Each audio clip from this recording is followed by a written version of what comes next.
Welcome back, Focus Learners. I'm so thrilled to have you here for another explainer. Today, we're diving into a really fascinating chapter. We're looking at the complete evolution of physical movement, literally starting from its absolute foundational roots all the way up to the massive, highly regulated global sports we see today. Let's get right into it. Just look at the dynamic action right in front of us. It brilliantly illustrates our core theme for this chapter. Sports are way more than just games. They're basically the ultimate tool for building immense physical fitness, mental strength, and vital teamwork skills. Whether you're a seasoned athlete or you're just looking to get off the couch and move more, understanding where these activities come from completely changes how we see them. So, here's our roadmap for today. Number 1, the world of sports. 2, traditional Indian martial arts. 3, gymnastics, the foundational sport. 4, swimming, aquatic fitness. 5, global competitive sports. And 6, we'll wrap up with the true value of sports. It's a very logical progression. All right, let's jump right into Section 1, the world of sports, a global heritage. It's actually fascinating how our source material frames sports. It positions them as an essential pillar of our cultural heritage and, of course, an active lifestyle. Engaging in physical activities is a direct pathway to developing both physical control and mental balance. It's a crucial bridge linking our everyday physical health with deep personal development and cultural understanding. Moving right along to our next historical discipline, Section 2, Indian martial arts, a rich heritage. Notice the intense focus and dynamic movement going on here. Indigenous combat sports are fundamentally about teaching focus, courage, and respect.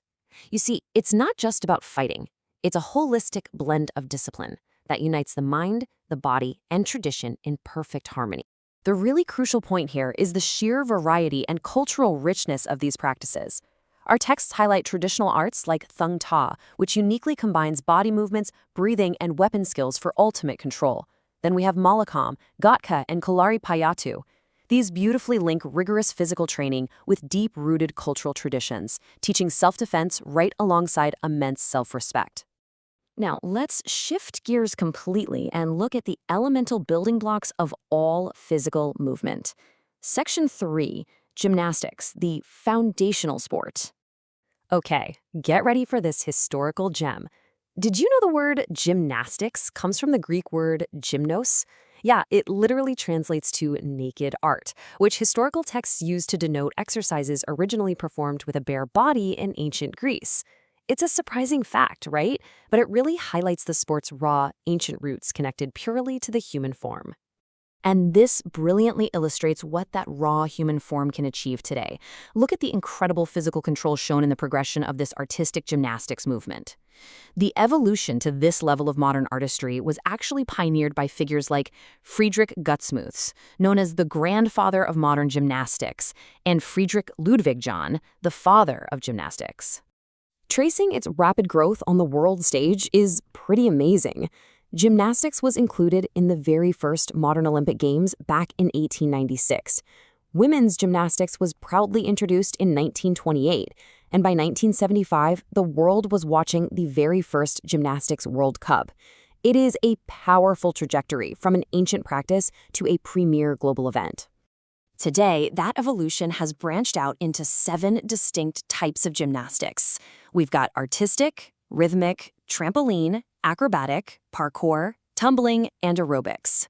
Now, what's really interesting about artistic gymnastics, which is super popular, is how it utilizes diverse apparatuses. For the men, this means the pommel horse and Roman rings, among others, while women compete on apparatuses like the uneven bars and the balancing beam.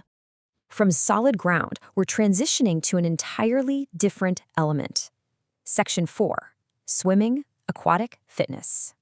When you compare the extension and glide phases here, it becomes pretty clear that because water supports the body, swimming acts as a vital non-weight-bearing exercise. This makes it absolutely incredible, not just for recreation, but for physical rehabilitation. It allows people recovering from injuries to build strength safely. It's a real game changer. Now let's look at how this parallels gymnastics. The pace is just as exciting. Just like gymnastics, swimming was included in the inaugural 1896 Athens Games. Diving events quickly followed in 1904. The international governing body, FINA, was formed in London in 1908, and women's competitions were officially recognized on the world stage by 1912. It's a rapid, perfectly synchronized explosion of competitive aquatic sports.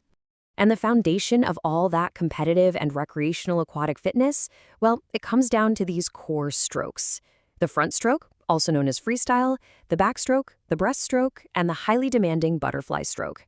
Mastering these means mastering movement through water. But the most crucial point is that safety is the absolute foundation of aquatic fitness. Before you even try those strokes, remember these practical rules outlined in our source text. Always warm up and stretch, bathe before and after getting in the pool, only swim with a lifeguard present, and never, ever enter deep water if you aren't completely confident. Simple, yet absolutely essential.